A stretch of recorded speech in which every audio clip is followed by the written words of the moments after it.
Yo, yo, yo, yo. Let's go, let's go, let's go. Man, it's the Great Debate Show with your host, Jarvis Jeffries, Terrence Smith, Nick Ely. We back up in this biatch for a new one.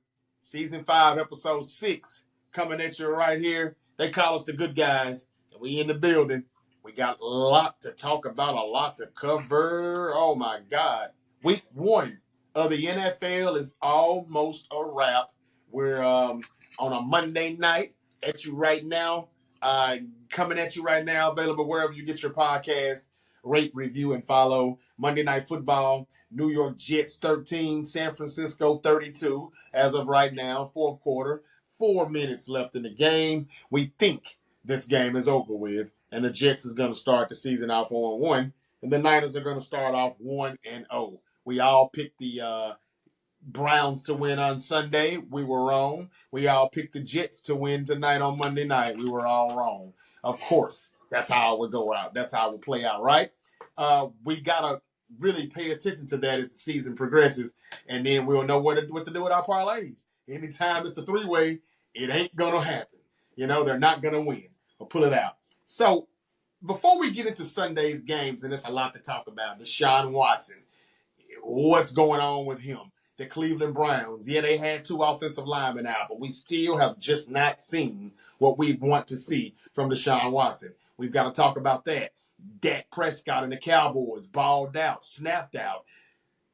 Did he send a statement? Did the Cowboys send a statement? He's the highest paid quarterback in NFL history. They did all that Sunday morning. A lot of things popped off Sunday morning. We learned that Justin Fields was going to start, not Russell Wilson for the Steelers. He got a win. We'll get to that as they won in ATL. Arthur Smith said, "To hell with y'all and piss on y'all. You fired me, and I had to come to Pittsburgh, and then you expect me to play y'all the first way? Hey, Tomlin, this is what they going to do right here." And he had it seemed like he just had everything mapped out, and the Falcons lose to Arthur Smith, OC of the Steelers. And then Tyreek Hill was arrested and released all before kickoff. And the Dolphins still was able to squeak out a win against the Jags. Man, we got so much to get into. Let's get it cracking, though, first with the Monday night game. All right? The San Francisco 49ers, a team that won the NFC last year, a team that loves coming in at number 2. They're my team, but I don't really like to rep them anymore because I don't like losers. I don't like number 2s. I like number 1s.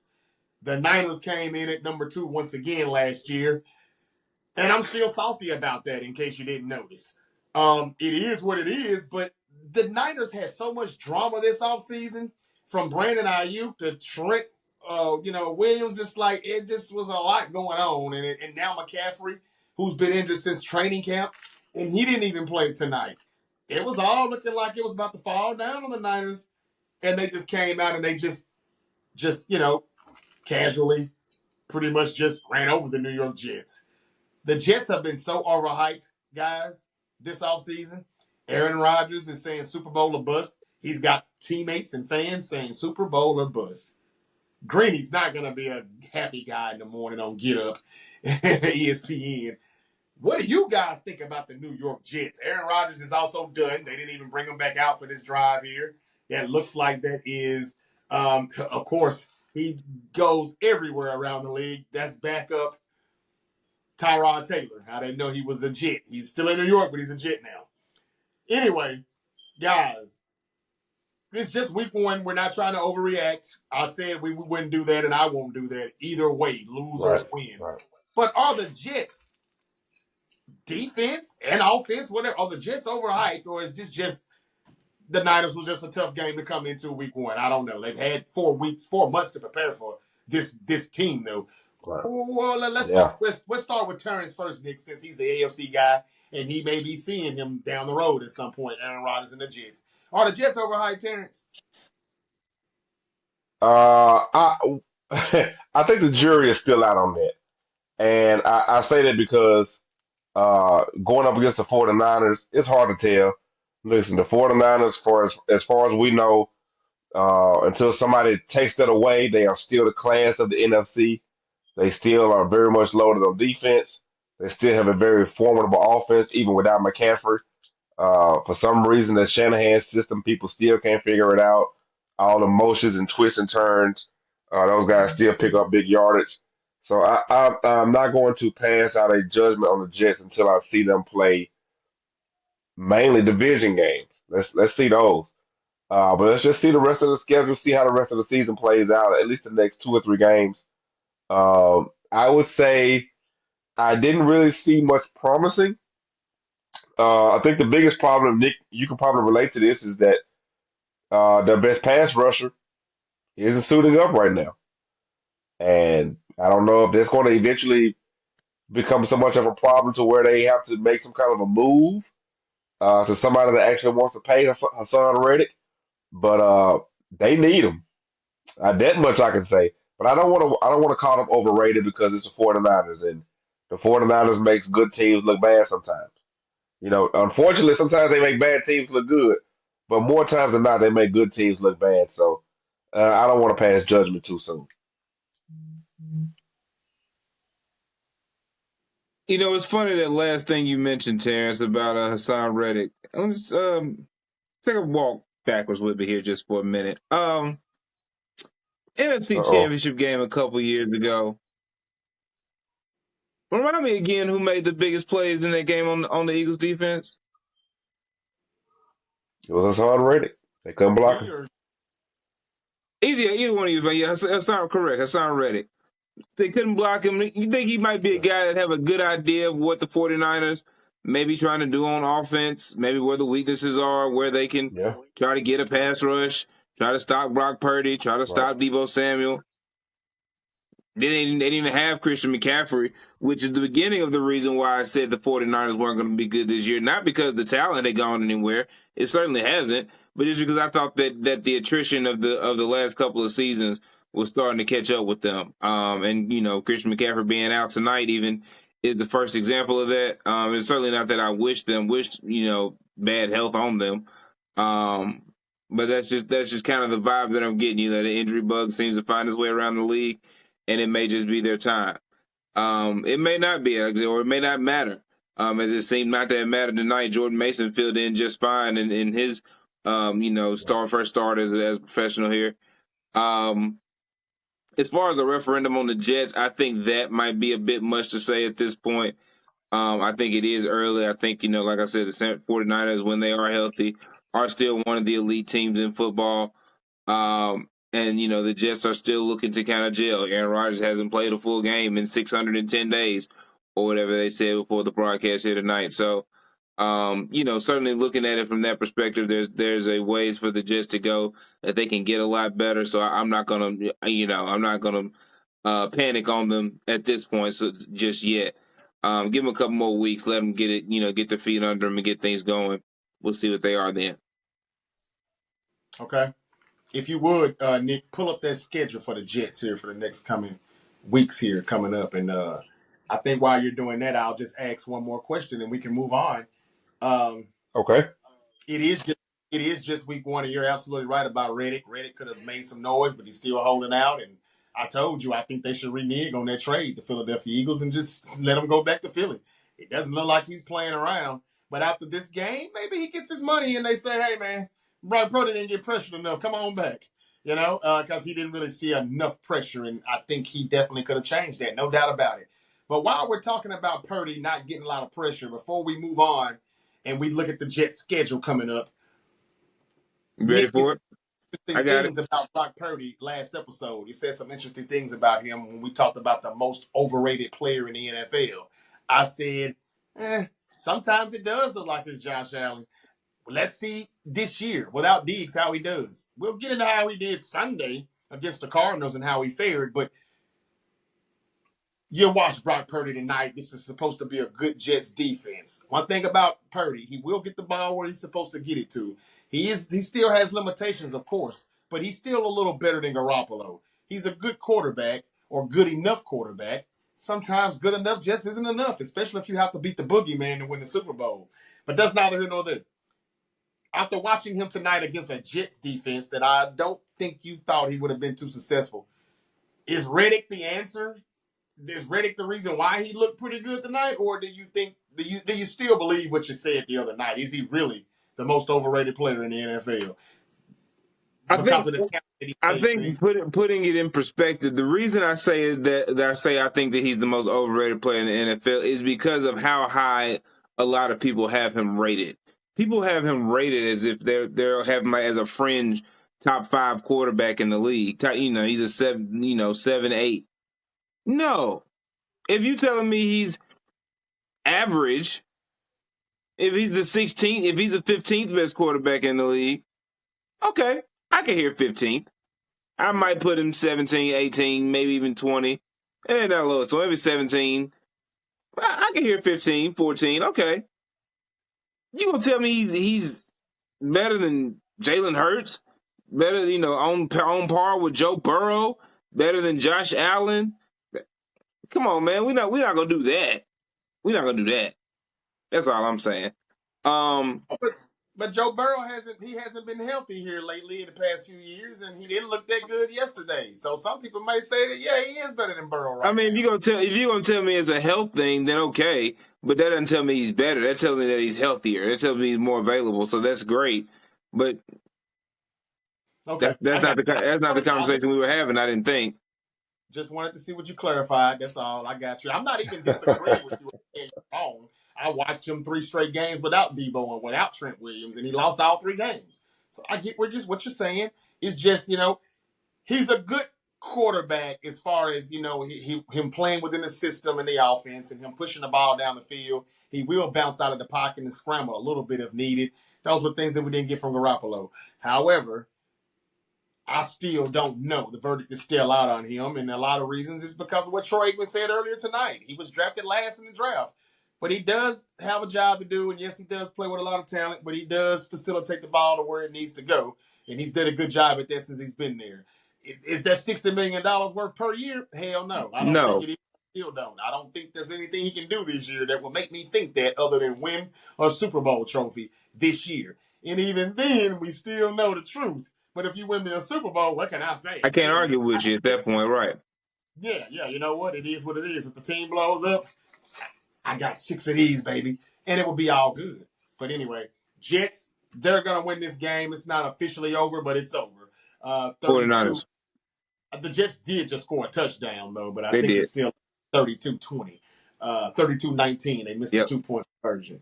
And that's going to be the final score with 25 seconds left. So the Niners win. Congrats to them. They get a win. Again, everything that I say negative about the 49ers, trust me, I'm always hoping I'm wrong. And they get the win tonight.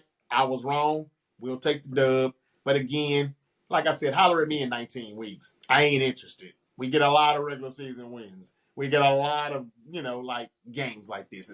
Christian McCaffrey, how long will he be out, though? Jordan Mason might have just bought him another week or 2. Who knows? Because I think if they rush McCaffrey back, that Achilles is going to pop just like KD, in the finals. And I doubt that probably would happen if they rushed him back. Kudos to Shanahan for actually not doing so.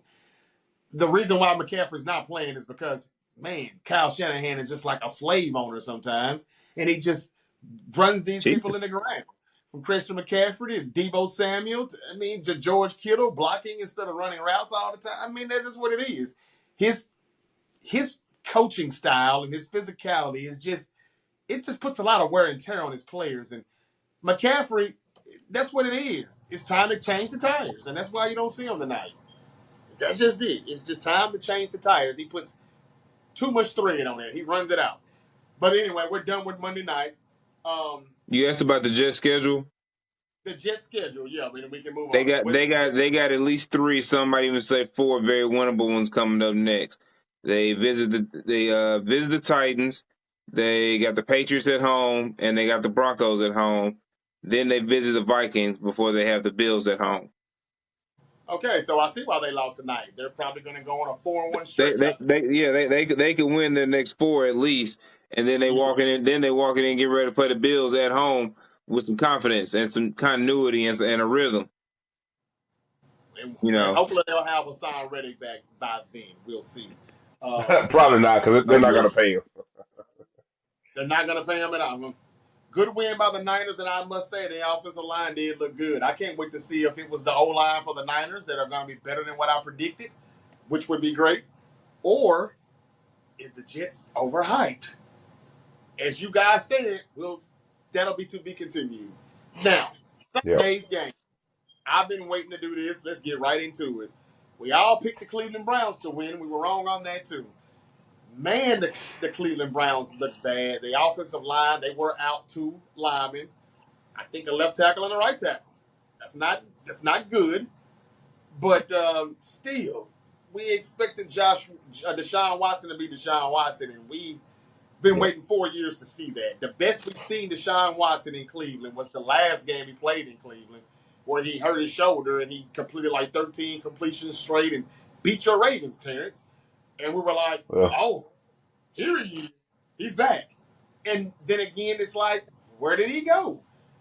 Now, some interesting news came out about Deshaun Watson this afternoon, earlier today. ESPN reports that there's another woman who is coming out with another sexual assault charge, and it's at Deshaun Watson. This is coming back again in 2020 when he was a Houston Texan. It just doesn't stop. Time he plays again, here we go. It's been real hard, but we have to at some point stop making excuses for Deshaun Watson. Also, let's start with the AFC guy. Hell, he's AFC North guy at that. Terrence, the Cowboys won, and it was dominating. Pretty impressive. yeah. What do you think about the Cleveland Browns, though, and Deshaun Watson? All right. What I'm about to tell y'all is going to sound very shocking, but when I explain it to you, you'll understand where I'm coming from. Let me know when you're ready. We are ready. We're ready. All right. Deshaun Watson was not the worst quarterback in that game. A lot of us have Okay. forgotten that Tom Brady was doing commentary and was not good at all. He was not good at all. I'm sure he'll get better. But about halfway through the game, I was listening You and I know, was like, is that Tom Brady? It wasn't good, but he'll be better. yeah, Now yeah. back to They Deshaun were good. Watson. Um, the worst part about all of that, about his whole performance to me, because I want to give some credit to the Dallas defense. But here's where I fault Deshaun Watson. There was a play in that game where, again, Tom Brady on commentary, I can hear him, and he's saying it on his breath. He's saying it where we can't hear. We're not supposed to be able to hear him, but he's like the tight end, the tight end, the tight end, and Deshaun Watson can't see it because he's not reading the field worth anything right now. The play, Deshaun's play is not because he can't play. He's not reading the field. It's just that simple. And when I heard Tom Brady say that, it confirmed it for me. He's not reading the field. He's one route check down, one route check down, and it seems like it's mainly just check downs. And even when he tries to make the throws, the zip isn't there. The velocity doesn't seem to be like what it used to be. If the velocity is there, the accuracy is not there. Like that just looked to be a mess. Now, just like I said earlier with the Jets, I am going to withhold my full judgment until later. But it does not look good because he should. There were plays he should have made that he just didn't make, given that he hasn't played football in a whole year. But that's all I have. Yeah, I gotta be honest. If I'm watching these two teams, the two teams that we started out talking about, that being the Jets and the Browns, I'm much more concerned about the Browns.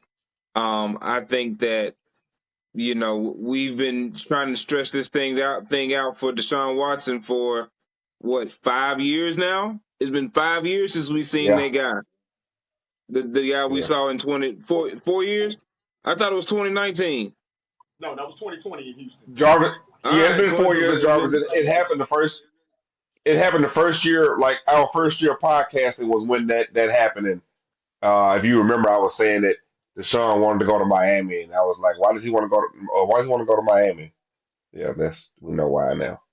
yeah. So it's been a while since we've seen that guy. I don't think he any longer, as much as I hate to say it, because I was one that always rooted for Deshaun Watson. Um, you know, Creepy guy things aside, um, but he no longer deserves that benefit of the doubt. We haven't seen that level of player from him in that amount of time, and there's nobody else that we would give that benefit of the doubt to be this bad for that long. Um, and so, No, I think the Browns need to be in the market to look for a quarterback. I think they've got talent on that team that could otherwise turn that team into a contender. I came into this season with hopes that Deshaun Watson would look something like the guy that he used to look like. I don't see it, and I get that. And as much as we've said about teams earlier in this night that is just one game, it's been 4 years for this dude. I mean, I know he was hurt last year or whatever, but it's come on, man.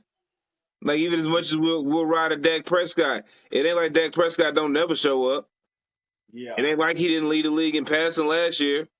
It ain't like he just don't show up in the playoffs. He might fall apart then. That's just because he plays for the Cowboys, and that's what happens when you play for that franchise. But it ain't like he did nothing. John Watson's done nothing in 4 years. Got to move Yeah. on. I don't know how the Browns can move on with that albatross of a contract still hanging over them. I'm not sure where they are with Right. that situation, but yeah, man, he's not the guy. I hate that he got derailed the way that he did. Obviously, he's got another accusation hanging out there now. Whatever, they'll vet through the legitimacy and then whatever. I do find it as interesting timing. I wonder what kind of contract language, if this is a quote unquote new allegation that could void any of that. But past that, I don't know what the Browns gonna do. They got to figure something out because they've got talent on this team that could be something better than what they're showing. Do you see any chances of the Cleveland Browns maybe cutting him, or is that out the window because this money is all guaranteed? Do they go to Jameis Winston now that this has came out? This new charge, or they just gonna play it out? The unfortunate part is, Jarvis, the coach is tied to that. The general manager is tied to this contract. I think all their jobs are probably depending on Deshaun playing well, to be honest. If they have to make any kind of move with Deshaun Watson, I'm firing everybody. Whoever's idea was to give him this contract fully guaranteed and totally screw up the quarterback market, like the last thing I want to do is see either one of those guys in this building. So everybody's got to go. And honestly, like the Browns need that anyway. Maybe Deshaun is the savior of the Browns in the most weird way possible because they need to overhaul. They need to overhaul the whole sports town, really, honestly. Outside of LeBron James in that 1 year with the asterisk because Draymond got suspended, that town is a dumpster fire for sports. The Browns are the dumpster fire of all of sports, in my opinion. And maybe Deshaun is the savior of the Browns franchise because everybody's got to go after this. Calling for the overhaul of an entire sports city is crazy. Deshaun Watson is the rapture of the Cleveland Browns. But Y'all watching Baker Mayfield ball out in Tampa Bay. He is balling out. But look, in the defense of the Cleveland Browns front office, in their defense, they went after a quarterback in Deshaun Watson who came off of his best season of his career in 2020 without DeAndre Hopkins no longer being on the team.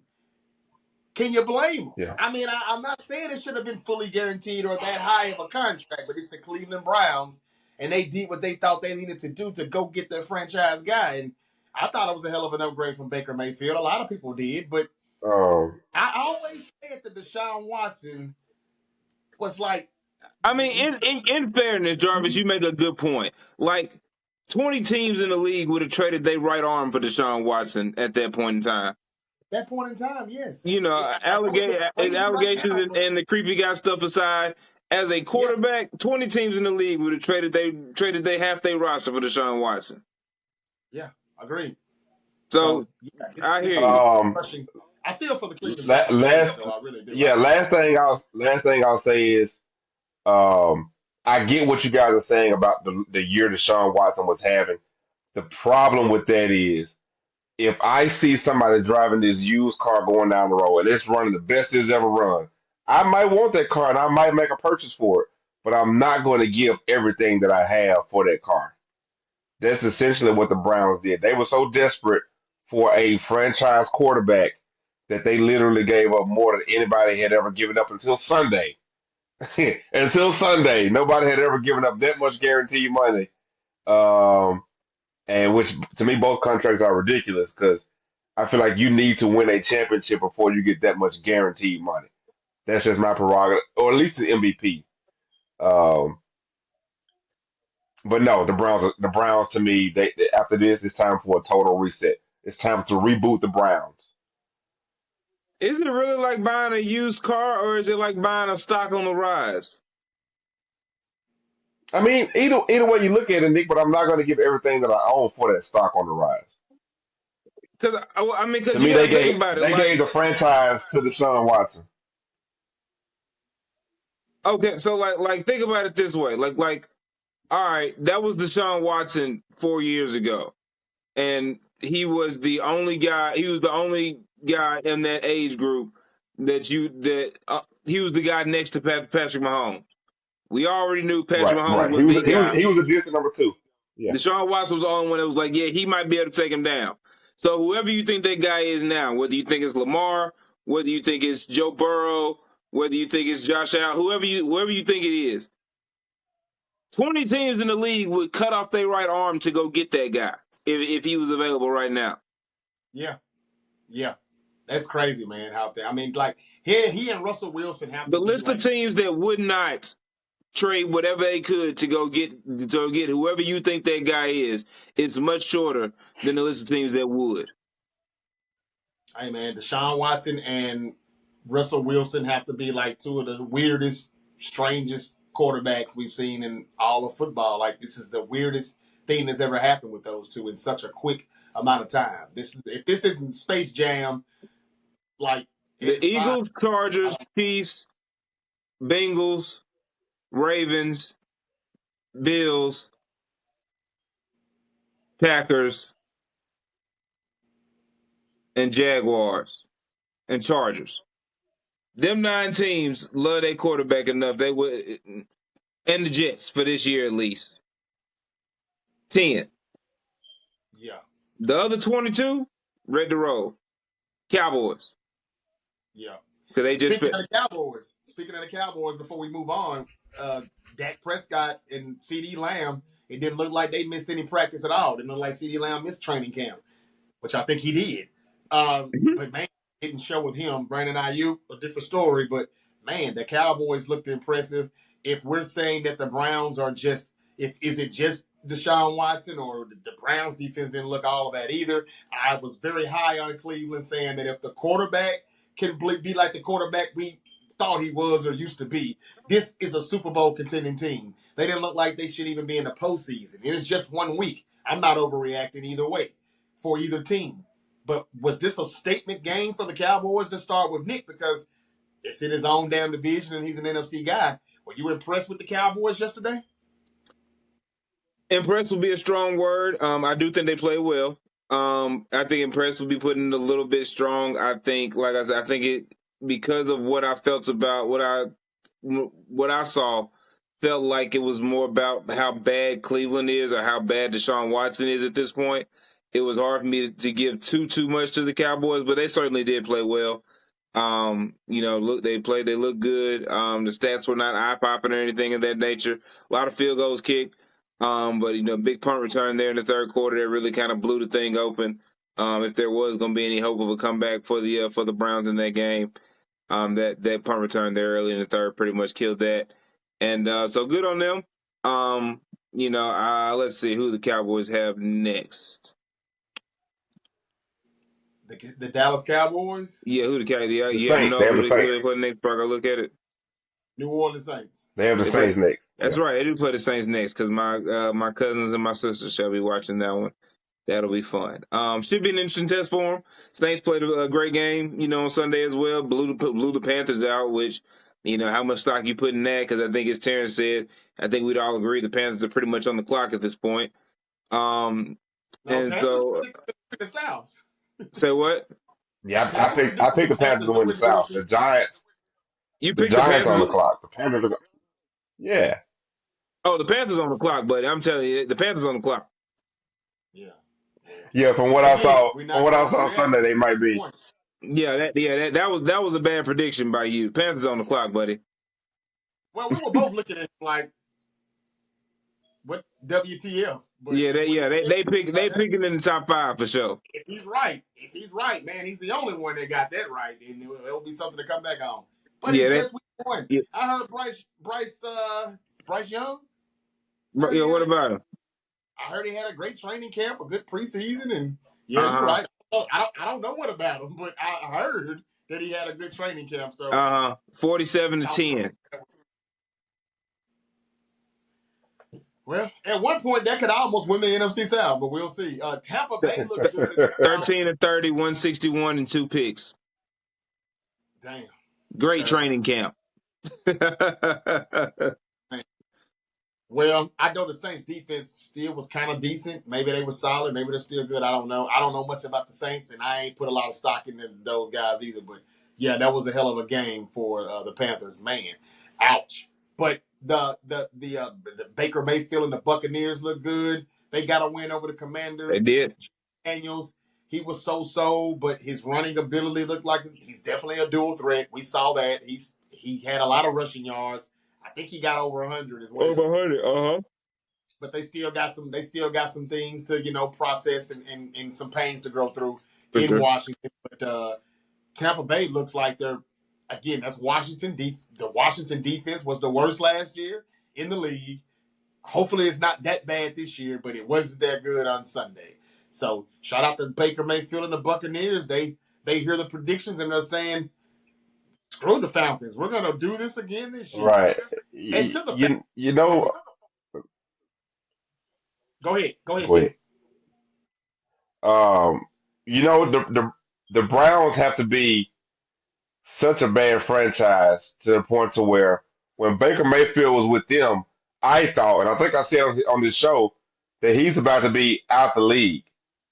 And then he goes to Tampa, and he was probably the most improved player last year. I don't know who actually won that award, but he had to at least be in the running for it. And then he starts the season off like this, and you look in contrast to what Cleveland is doing. Maybe I'm just going to throw this out there. Maybe the problem is not Deshaun. Maybe it's just Cleveland. But back to Tampa, I like what Baker Mayfield is doing, and I want to apologize to Baker again. Yeah, and hey, well, you should do that though, T, because yeah, you were kind of hard on him. I wasn't never as hard on Baker. I kind of had a lot of more faith in him than others, but it's good to see him doing what he's doing. It's good to see Mike Evans keep balling, and nobody talks about it, which I don't understand why not. 10 straight seasons with 1,000 yards, and he's gonna do it for 11, and nobody talks about it. Joe Flacco won the award last year, by the way. Joe Flacco. Thanks to Deshaun Watson not being Deshaun Watson and then getting hurt, of course. Oddly enough, right? He did have two starting offensive linemen out. That's not pleasant for any quarterback. We got to say that. But still, the Cowboys they have a whole new left tackle too, I believe, and didn't really see much of a difference. Now again, Michael Parsons is on that side, but Myles Garrett is on the other side in Cleveland, and well, we heard his name a few times, but not enough. So look, we'll see what's up with the Browns, but it ain't looking good right now for Deshaun Watson and the Cleveland Browns. The Cowboys did look good. The Buccaneers look good. The Falcons lost in Pittsburgh. Kirk Cousins went up against a good defense, but he didn't look too sharp in his debut. He was on a few good drives, and then he had some bad drives. He threw a pick or two. But that's the Steelers' defense. The Steelers, everybody put them at the bottom of the list, including myself for the first time, because I never go against Tomlin. I tell Terrence all the time, they ain't going anywhere. They'll hang around, though. They'll be there. And, well, they're the only team in the AFC North that got a win on Sunday, so we don't have to be on this long. But Justin Fields got the start. Russell Wilson had some calf tightness, so he didn't play just like McCaffrey did on Monday night. Justin Fields did a lot, but he did enough, and they got the win. What do you think about Ravens, the Bengals, Steelers? and Browns all lost. That's crazy. The Steelers are the only team The to win. Steelers are leading the division. That's nuts. Right now, yes, they are leading the division. And And do you and think with that that being said, game from Pittsburgh, or do y'all think Michael Penix is probably going to get his number called pretty soon in a couple weeks if this doesn't get better than what it did yesterday. I mean, if they I get don't. I better, don't think so. certainly I he's gonna think. get his name called. Yeah, I think we'll see Yeah, Kirk Cousins for at least half the season. I think You we'll think we see will Kirk see Cousins for at least half the season. Yeah, for at least half the season. I don't think okay. they'll go to Phoenix that quickly. But speaking of nobody in the AFC North winning except Pittsburgh, let me come on here on this show and be the anti-Nick. I am the only person on this podcast who can say my team is 0-1. That is that's true, Terrence. That is that's true. Your true. team is You are 0-1. alone in that boat. Let's see how that goes though from here on. Let's see how that goes the rest of the way. So like I said, the Falcons 0-1. The Steelers are 1-0. Josh Allen got a win yesterday at home against the Arizona Cardinals. I called a few upsets, probably went overboard with that. But the Cardinals still covered that spread as Buffalo only won by 6, not 6.5. Josh Allen, we talked about him. I've talked about him. I've been a little hard on him. He did his thing. No, Josh Allen was Josh Allen yesterday, no doubt about it. He shined bright without Stephon Diggs. Stephon Diggs shined bright without Josh Allen. But it was the Arizona Cardinals. Now, we said that the Cardinals will be a little better than last year, but how much better are they? Is this something to worry about that Buffalo barely beat them, or is the Cardinals just really knocking at the door for this season? The Cardinals are going to be decent this season. There's a highlight going around of Kyler Murray missing what could have been a very crucial throw to Marvin Harrison Jr., who didn't have a great debut. Neither did Keon Coleman for the Bills. But both teams have some space to make some strides this year, and I think both teams will, both the Cardinals and the Bills. So I don't think either team should be concerned by what they saw on Sunday for whatever you think their respective ceilings are. I don't think either team should be overly concerned. But I do think they definitely have some space to grow, and I think both of them will. The Cardinals, they still won't be great. They still won't, they won't threaten to win the division or win a championship or anything like that. But they'll be better than what they have been over the last year or two. Yeah, I feel the same way. They'll show some flashes, but they'll still be picking, top 10 in the draft next year. But you'll see flashes of them coming along. I think so. Okay. All right. Well, as far as the Sunday games, I don't think there's anything else to talk about other than Caleb Williams was so-so. The Titans defense actually played good, and they put it on them. But the Titans were still just the janky Titans. The offense blew it, special teams blew it, and Will Levis just said, "Here, take this ball and run it back the other way." And the Bears got the win, Mhm. even though they probably shouldn't have won.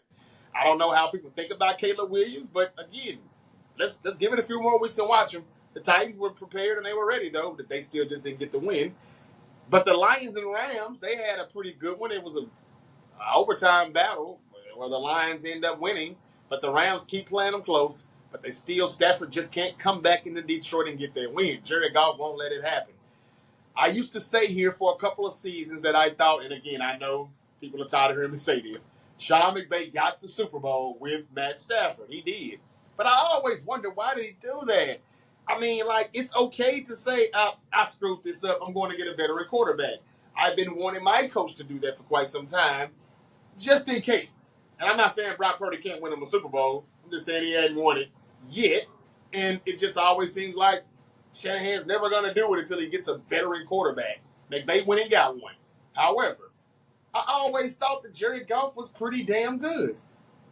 And I've been saying for a couple of years now, McVay might have traded him too soon. And if Stafford gets hurt one more time and can't play enough to get them, like better than a wild card spot, he'll be looking over there in Detroit like, man, Goff looking pretty good these days over there. Like that ex girlfriend that looks so good after she dumped you. Like that's what he's starting to look like sometimes. He Can't can't relate. beat Goff. He can't beat him, no. He hadn't beat him. He's returned twice in the past 2 seasons, and he hadn't beat him. So my question to you guys are, the Detroit Lions, they did it again. They start off 1-0. The Rams they're no patty cake walk. They had a few, injuries. They got some corners out. Puka Nakua may be out he's out for 4 weeks. They put him on the short-term IR. Yep. But what did you think about that game? Nick, you're the NFC guy. Are you concerned with either one of these teams that you saw being a Philadelphia Eagles? How impressed were you with the win that the Lions got last night? Or do you think that they were a little rusty as well? Do Well, you think that I thought it was great for my fantasy team, but terrible for my bet slip. Because I took the Rams to win, and yeah, late in that game, I was feeling pretty good about it. And then it didn't work out, so then I wasn't feeling so great about it, which was unfortunate because I called live we all bets. went Detroit on that one? Huh? Okay. Guess it was just me. I thought we all went Detroit on that one. I think we did, but something just made me change my mind when I got ready to put my money behind it, and maybe I shouldn't have. At any rate, but yeah, from a fantasy standpoint, because I have Cooper Kupp, then this game and the next 4 games are probably going to be pretty great for me because he's going to get a lot of targets. But yeah, I thought it was a very well contested game. I thought it was the game I would have expected between these two teams. Obviously my betting selection suggested I decided I thought the Rams would win it. But I certainly didn't think it would be a blowout of a game by any stretch of imagination. Certainly overtime is indicative of that. It's another one where I don't think either team should be alarmed by any stretch about what they saw from their team. I think both have some space to improve, but both are going to be good teams. Both, the Lions specifically, maybe a legit contender for the title. The Rams, maybe not quite, top tier contenders, but if things fall in the right direction, they could certainly see themselves making a run at least. Good game for both teams. Lions come out on top on this one. I think if you play the game 10 times, you may get 5-5, you may get 6-4. Yeah, move on from there. Yeah. Okay. And with that being said, I wouldn't be surprised if we saw this game again somewhere down the road. Yeah, definitely could see I that. think if we see it, yeah, I think if we see it, it'll still be in Detroit again. But I would not be surprised if we saw this game again. And you think it could probably be a different result? Is that where you were It going? could be. Is that where you were It leaning could to? be. I mean, listen, if the Rams have Nakua for a whole second half, who knows? Maybe this game is different. So Yeah. I would like to see them when they're all firing on all cylinders. Uh, but that's not how football works. So you have to use what you have. But Stafford battled, man. He battled. Golf battled. Everybody battled. So I would actually like to see this game again. As a matter of fact. It was really good in the wild card. Somebody said the Rams were a little bit boring last night. Nakua may have had something to do with that, though. One of you Yeah, said that the Rams looked a little boring. it was It's me. probably It because was Nakua me. missed. Yeah. But anyway, um, you must have a hard time watching your team sometimes because it's a pretty boring last week. I'm not gonna lie, the Ravens offense. Whew, this is why I give Lamar so much praise and credit, and I try to cut him slack because it's like he ain't got a lot to work with over there, from OC to head coach to wide receivers to Yeah, running backs too, because it looks like they're very predictable, as Nick said, and they're gonna do what the Ravens do, but at the same time, it does start to look like Derrick Henry's beginning to be a liability to anybody's offense he's on. The same thing happened every time. 2 yards and a cloud of dust. Let's get to Tyreek Hill and we can wrap this up, though. It was a wild, crazy week 1. But for the most part, this is the first week 1 where we had a lot of games go pretty much as predicted or as expected. Just a few tweaks here and there. The Cowboys were not huge underdogs. They were like plus 130, plus 120, and they got the win. That's not bad. But the Texans and Colts, I'm sorry, that was another good one. Before we get into Tyreek Hill, Nick, you got something you want to say about Anthony Richardson touchdown pass that was absolutely unbelievable. Yeah, because me and Jarvis kind of had a conversation about this earlier, and I think he was getting the impression that I was trying to hate on him because y'all just think I'm a hater for some reason, but I'm not. All I was saying was, regardless of if you think Anthony Richardson is going to be the greatest quarterback of all time or whether he's going to be Jamarcus Russell, that touchdown throw that he made, damn near 70 yards in the air, falling backwards, Yeah. What possessed him to believe he could even make that throw? Never mind the fact that it was on the money and that the receiver ran it down as if he was used to seeing him throw stuff like that. What possessed him to think, yeah, that's my throw right there. That's the one I want. Yeah. That's not human. That's not like, I need people to understand that you don't know anybody else that can do that. You don't. You've never That was met them. that throw was sick. It really was. And you are Disgusting. comparing it to a Aaron Rodgers Hail Mary when The it was Aaron against Rodgers Hail Mary against the Cardinals, I think it was like 2015, 2016 playoffs. I yeah. think it was the Yeah. playoffs. He 15. hit Janis, I think was his last name. I can't remember his first Yeah. name. Somebody that But he made better than what he really was. Yeah. Yeah. yeah, he hit him on one, and that one was about 55 yards in the air, and Aaron was fading left, kind of fading backwards a little bit, and that was nasty enough, but 70 Yeah. is crazy. Yeah. It was actually like 63 air yards, and it was a 70-yard play, I believe. I don't know. No, it was a 60-yard play, but his back foot was on like the 32. Yeah, right. And he had pressure all in his face. And and His and that and foot that ball was caught on the goal line. off his back foot, and it was just a flick off the wrist with pressure in his face. That was unbelievable. It really was. Okay, so guys, Tyreek Hill was arrested and released before the Dolphins and the Jaguar game. Footage came out earlier also this afternoon where we got to check it out and we got to see what was what. The body cam showed us a lot. We heard a lot. I want to know your guys' take. From what I saw, the police started to get aggressive. They started to start talking and saying some things. They got to be a little rough and physical with Tyreek Hill.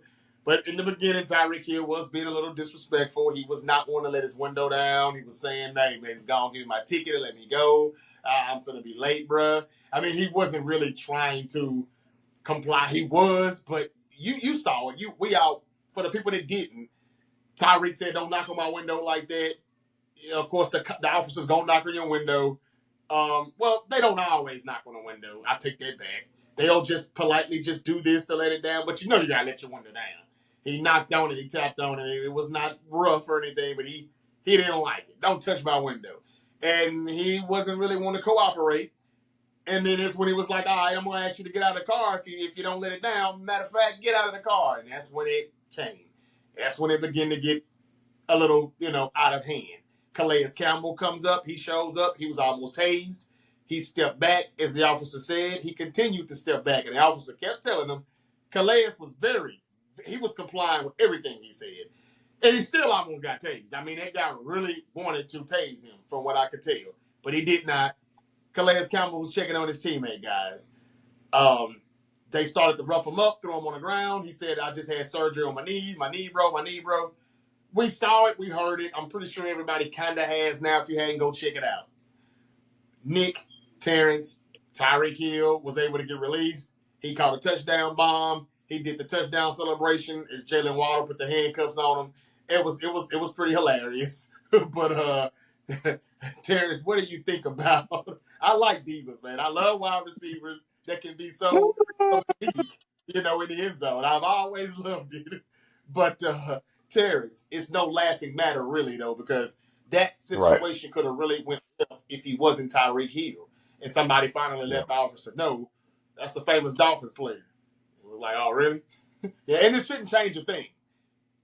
Regardless of who he is, was this a bit excessive, what you saw, if you saw the body cam Yeah. and the footage? It was very excessive.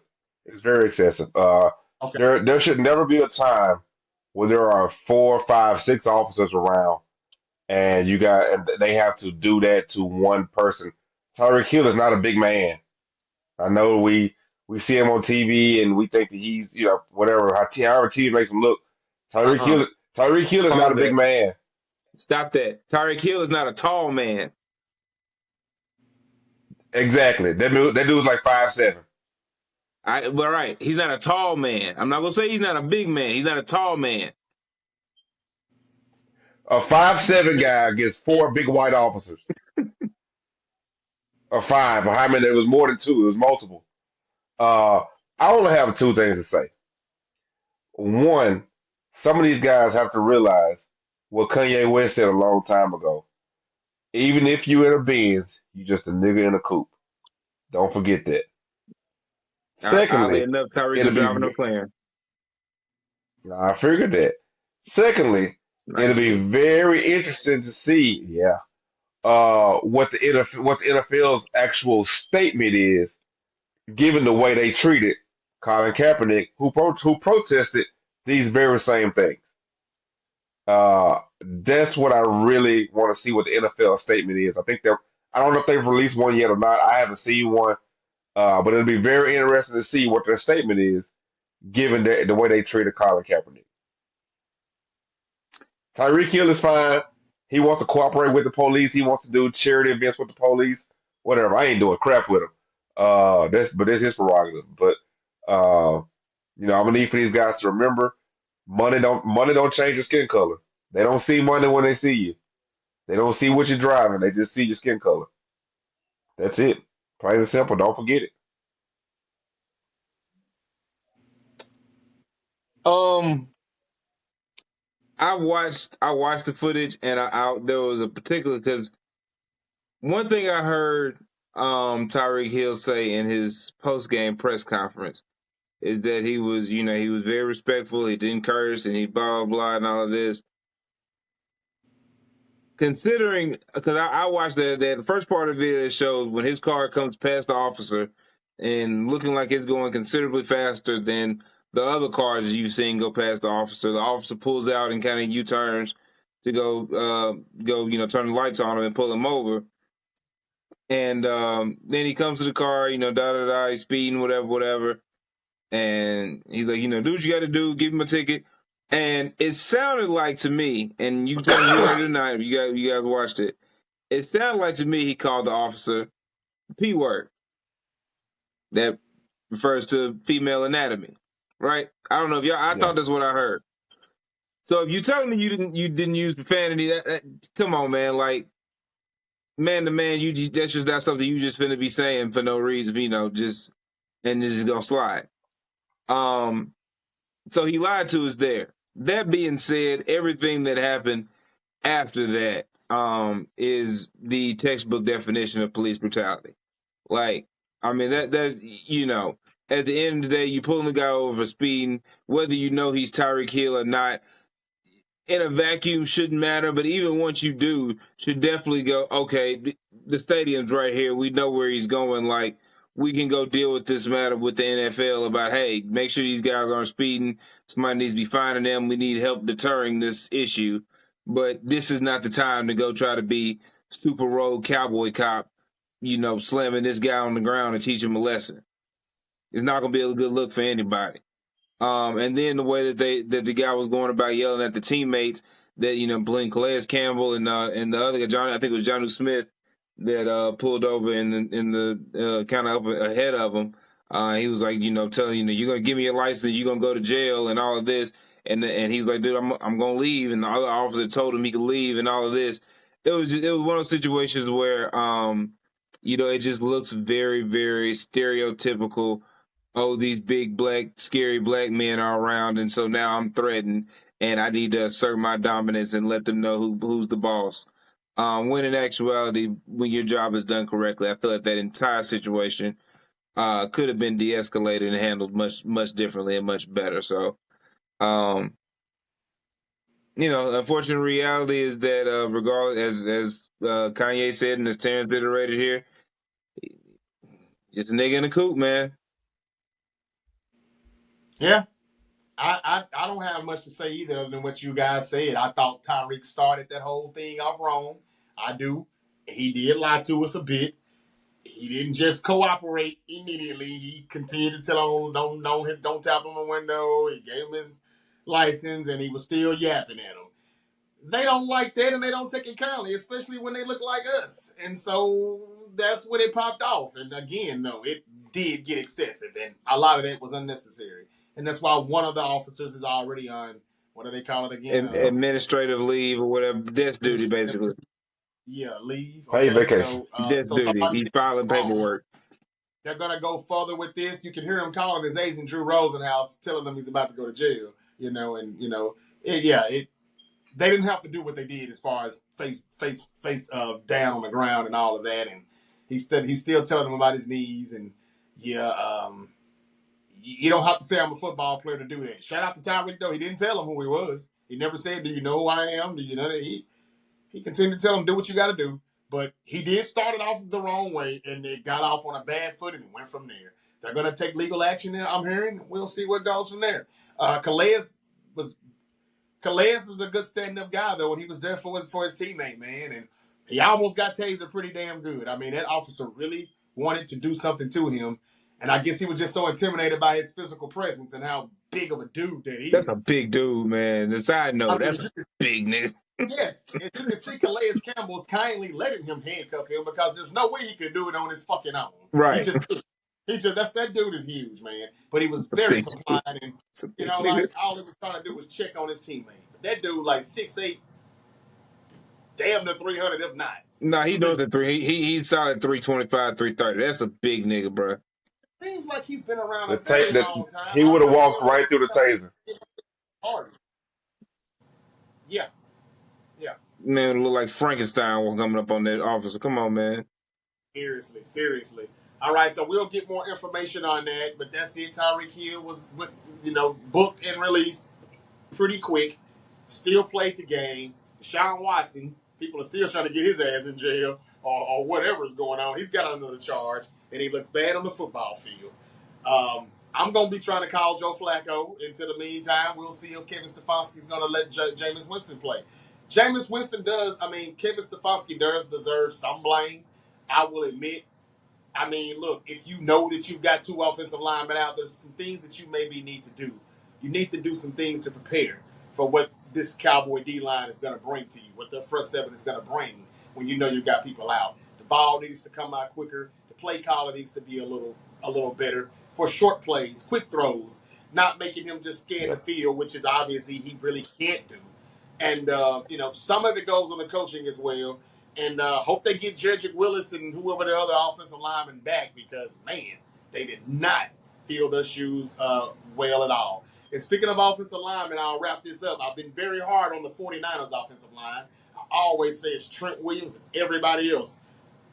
I don't know if it's a Jets problem or what, but the offensive line looked very, very good tonight. I was a little bit impressed. And kudos to Jordan Mason again as he had a great start to his first NFL start. Happy for him. Us Niner fans have been saying for a couple of years now he needs to play more. But Kyle Shanahan just likes to, the slave owner mentality he has. He likes to just run McCaffrey in the ground and run Debo in the ground, And finally, he got a new whip for Jordan Mason. We're going to see how long he going to Kunta Kinte his ass in the running game. That's just what the We're Shanahans about do. to get canceled. They can do it with literally any running back. But I just get tired of how they just kind of run their players in the ground, man. This is the same guy that's responsible for RG3 in that 2012 wildcard game.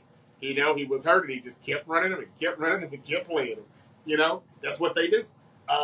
Anyway, it's been a great show. We're almost at the hour mark. I ain't got anything else. Week 1 is officially in the books. It's a wrap. Week 2 coming up, Thursday night football. I think we got Bills and Dolphins. And Monday night next week, Atlanta at Philadelphia. That should be good.